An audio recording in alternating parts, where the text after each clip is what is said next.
بسم اللہ الرحمن الرحیم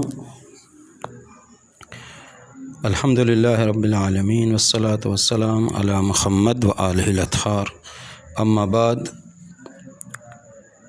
اس سے پہلے والے مقدمے میں ہم نے یہ بیان کیا تھا کہ مقدمے کے بعد ہم سب سے پہلے سورہ حمد کی تفسیر بیان کریں گے اور تفسیر کے معنی، تفسیر کی تعریف، تفسیر کی تاریخ یہ بھی بیان کر دیں۔ اس کے بعد انشاءاللہ سورہ حمد کی تفسیر آپ کی خدمت میں پیش کی جائے گی۔ آج ہی میرا پہلا جلسہ ہے، پہلی کلپ ہے، پہلی میٹنگ ہے، جو بھی سمجھیے۔ تو جب یہ تفسیر کی گفتگو چل رہی ہے تو جب بھی کسی موضوع کے بارے میں گفتگو کی جائے تو سب سے پہلے یہ جاننا چاہیے کہ اس کے معنی کیا ہے۔ تفسیر کے معنی یہ ہیں کہ کسی بات کی توضیح دینا۔ اگر کوئی چیز مبہم ہے، کوئی چیز نہ سمجھ میں آنے والی ہے تو اس کی تفسیر کی جاتی ہے کہ وہ بات سمجھ میں آ جائے۔ یہ تفسیر کے معنی ہیں۔ اب تفسیر کی تعریف جس کو ہندی میں پریبھاشا کہتے ہیں، انگلش میں ڈیفینیشن کہتے ہیں، تو کہتے ہیں تفسیر کی ڈیفینیشن، تفسیر کی پریبھاشا یہ ہے کہ قرآن کریم کی آیات کی وضاحت اور اس پر جو پردہ پڑا ہوا ہے، جو لوگوں کے سمجھ میں نہیں آ رہا ہے، اس پر سے پردہ اٹھانا اور ان کے مقاصد کو بیان کرنا۔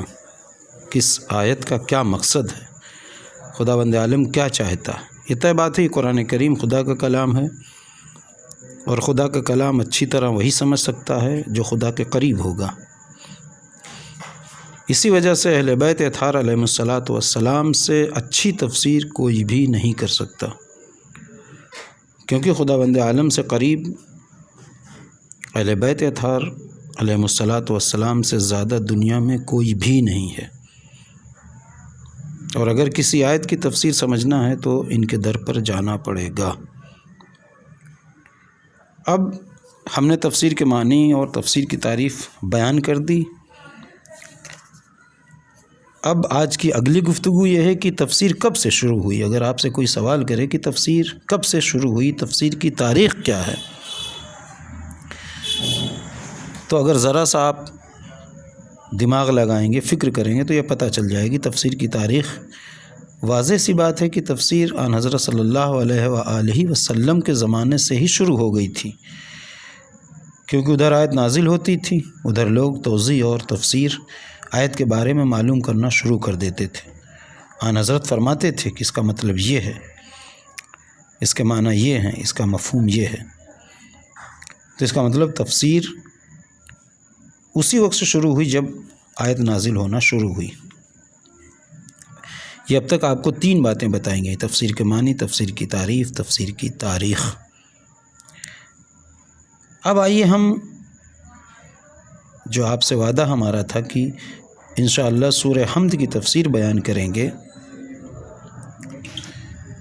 تو سورہ حمد کی تفسیر ہم بیان کرنے سے پہلے سورہ حمد کے بارے میں کچھ عرض کرنا چاہتے ہیں آپ کی خدمت میں۔ کہتے ہیں سورہ حمد کے چند معنی ہیں، چند نام ہیں۔ معنی تو بعد میں بتائیں گے تفسیر کے وقت، لیکن سورہ حمد کے چند نام ہیں۔ پہلے سورہ حمد جو ہمارے ہاں رائج ہے، دوسرا بھی ہمارے ہاں کہا جاتا ہے سورہ فاتحہ، تیسرا نام ہے ام الکتاب، چوتھا نام ہے سبع مثانی۔ اچھا، سورہ حمد کو سورہ حمد کیوں کہتے ہیں؟ سورہ حمد کو سورہ حمد اس لیے کہتے ہیں کہ خداوند عالم کی اس میں تعریف ہے، اور کہا جاتا ہے کہ اگر کوئی چاہتا ہے کہ خدا کی آخری تعریف کرے، آخری تعریف کرے، تو یہ جملہ کہنا چاہیے: الحمدللہ رب العالمین۔ اس سے زیادہ کوئی تعریف نہیں ہو سکتی، تمام تعریفیں تو اگر خدا کی تعریف کے لیے سب سے بہترین جملہ قرآن میں، روایات میں، احادیث میں ہے تو یہ جملہ الحمدللہ رب العالمین۔ اور جو اس کا نام دوسرا ہے سورہ فاتحہ، کہتے ہیں اس کا مطلب یہ ہے کہ اس سے قرآن کریم کھلتا ہے۔ تیسرا نام اس کا جو ہے سبع مثانی ہے، وہ اس وجہ سے کہ اس میں 7 آیتیں ہیں، سبع کے معنی 7 ہیں۔ مثانی کا مطلب یہ ہے کہ یہ وہ سورہ ہے، یہی وہ سورہ ہے، پورا سورہ کہ جو 2 مرتبہ نازل ہوا۔ یہ روایتوں میں ہے، یہ ہم ایسے ہی نہیں کہہ رہے ہیں، اس کے لیے روایتوں میں دیکھا جائے تو روایتوں میں ملتا ہے کہ یہ سورہ جو ہے 2 مرتبہ نازل ہوا، ایک مرتبہ مکے میں نازل ہوا، ایک مرتبہ مدینے میں نازل ہوئے ہیں۔ تو اس سورے کو دونوں طریقے سے کہہ سکتے ہیں کہ یہ سورہ مکی بھی ہے، مدنی بھی ہے۔ امام جعفر صادق علیہ الصلوۃ والسلام فرماتے ہیں کہ اگر کسی کو سورہ مبارک حمد سے شفا نہیں ملتی ہے، اب اس کے فضائل، اس سورہ حمد کے فضائل، تو کسی چیز سے اسے شفا نہیں ملے گی۔ سورہ حمد کی دوسری فضیلت یہ ہے کہ چاہے نماز مستحب ہو یا واجب ہو، پہلی اور دوسری رکعت میں سورہ حمد پڑھنا واجب ہے۔ اسی وجہ سے ایک روایت میں ملتا ہے کہ لا صلاۃ الا بفاتحۃ الکتاب، نماز ہو ہی نہیں سکتی مگر یہ کہ سورہ حمد کے سے، بغیر سورہ حمد کے نماز نہیں ہو سکتی۔ تو کوئی بھی نماز ہو، چاہے مستحب ہو چاہے واجب نماز ہو، پہلی اور دوسری رکعت میں سورہ حمد کا پڑھنا واجب ہے۔ تیسری اور چوتھی رکعت میں مستحب قرار دیا گیا، آپ کو اختیار ہے، چاہے سورہ حمد پڑھیے چاہے تسبیحات اربع پڑھیے۔ اگلی فضیلت سورہ حمد کے بارے میں کہتے ہیں کہ مریض پر دم کرنا بہتر ہے، قبر پر پڑھنا مستحب ہے۔ اور اگلی فضیلت، چونکہ سورہ حمد کے بارے میں ہی گفتگو ہوگی، امام صادق علیہ الصلوۃ والسلام سے دوسری روایت ہے کہ جب آن حضرت رسول خدا صلی اللہ علیہ وسلم اپنی آنکھوں میں، اپنے سر میں بھاری پن محسوس کرتے تھے، یہ خاص طور سے سنیے، آن حضرت جب اپنی آنکھوں میں، اپنے سر میں بھاری پن محسوس کرتے تھے، اپنے دونوں ہاتھوں کو قنوت کی حالت کی طرح، جیسے ہم قنوت پڑھتے ہیں، بلند کرتے تھے۔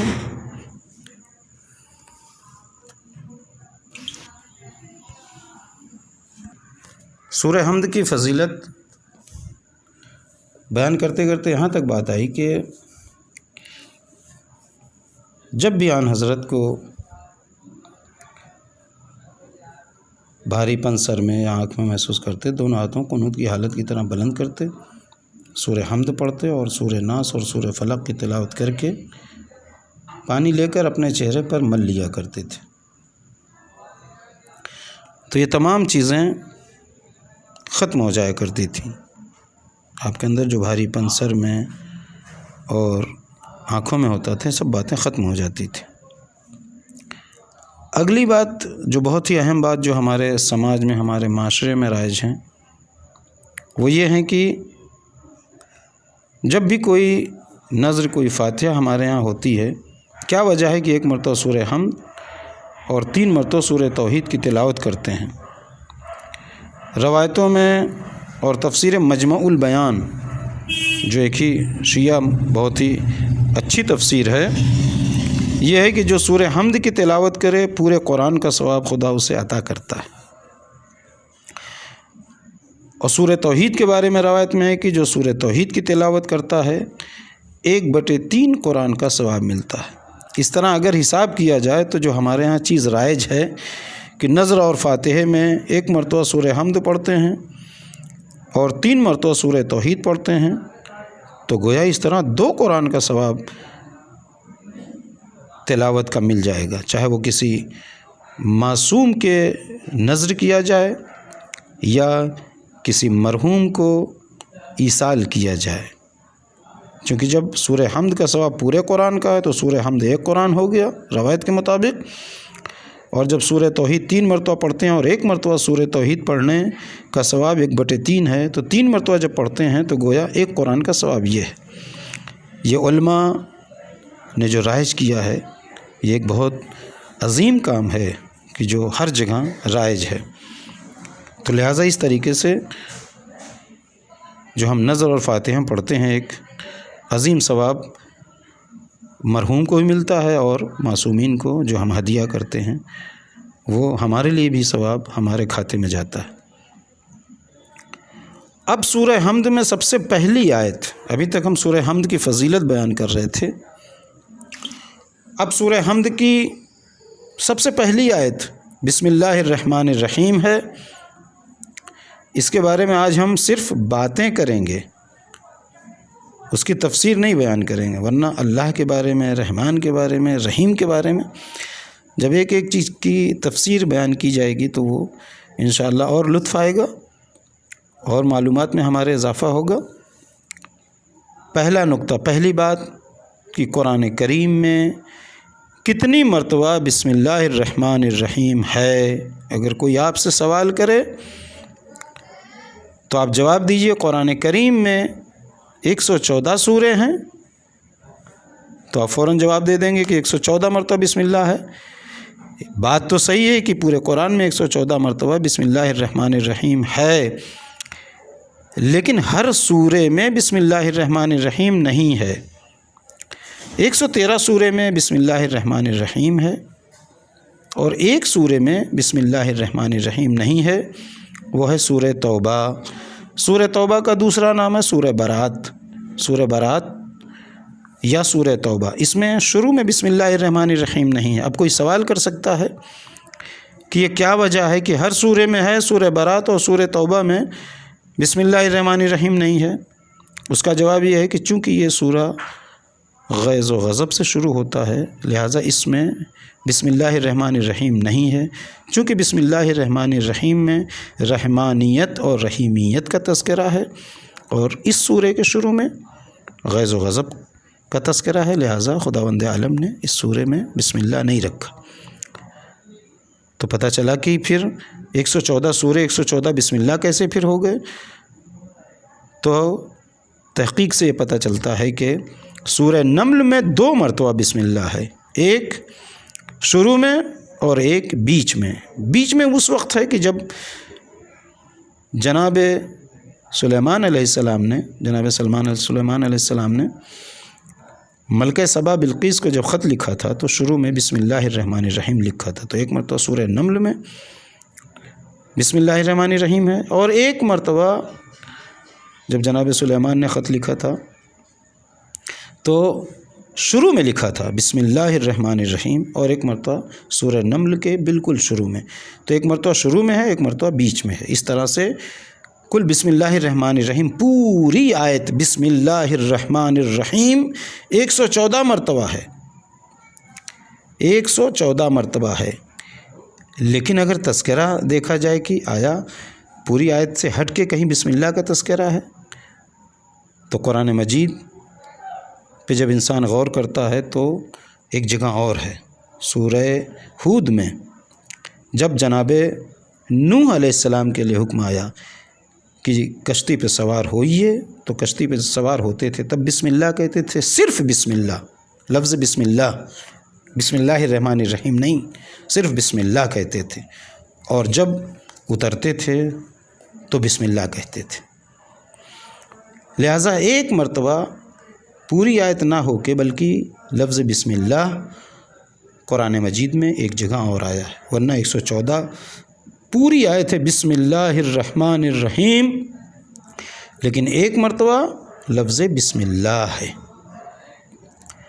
اچھا، اس بسم اللہ کے لیے بھی تاکید ہے، روایتوں ملتا ہے کھانے وقت تاکید کی ہے کہ بسم اللہ شروع میں پڑھتا ہے جب ایک کھانا کھانے والا ایک بندے خدا، تو شیطان شریک نہیں ہوتا، پھر آخر میں جب الحمدللہ کہتا ہے تو بھی شیطان کسی صورت سے مایوس ہو جاتا ہے۔ اور روایتوں میں یہاں تک ہے کہ جب بسم اللہ ایک بندے خدا کھانا کھاتے وقت پڑھتا ہے تو فرشتے کہتے ہیں اس نے خدا کو یاد کیا، یہ بندے خدا ہے۔ اور جب کھانا کھانے کے بعد الحمدللہ یہ بندہ کہتا ہے تو فرشتے کہتے ہیں اس نے خدا کی نعمت کو یاد کیا۔ اور روایت میں یہ بھی ملتا ہے کہ ہر ڈش پر بسم اللہ پڑھنا چاہیے، ہر ڈش پر بسم اللہ پڑھنا چاہیے۔ مثلا اگر 10 کھانے رکھے ہوئے ہیں تو 10 کھانوں کو جب شروع کرے تو بسم اللہ الرحمن الرحیم پڑھے، یہاں تک ہے روایتوں میں کہ کھانا ہضم ہو جاتا ہے اور پیٹ صحیح رہتا ہے۔ اب حکم کے لحاظ سے ہم ایک چیز اور بیان کر دیں، ہمارا 15 منٹ ہو گیا، جبکہ آپ سے وعدہ ہے کہ صرف انشاءاللہ 15 منٹ کی یہ تفسیر ہوگی۔ اور اب حکم کے لحاظ سے بھی ہر آیت انشاءاللہ حکم کے لحاظ سے بھی، فتوے کے لحاظ سے کی، مسئلہ شریعہ کے لحاظ سے بھی بیان کی جائے گی۔ کہتے ہیں کہ اگر کسی جانور پر بسم اللہ نہ پڑھا جائے، چاہے وہ حلال گوشت جانور ہو، اس کو ذبح کیا جائے تو اس کا گوشت حرام ہے۔ یعنی کسی ذبیحے پر اگر بسم اللہ نہیں پڑھا گیا تو اس کا گوشت حرام ہے۔ والسلام علیکم ورحمۃ اللہ وبرکاتہ۔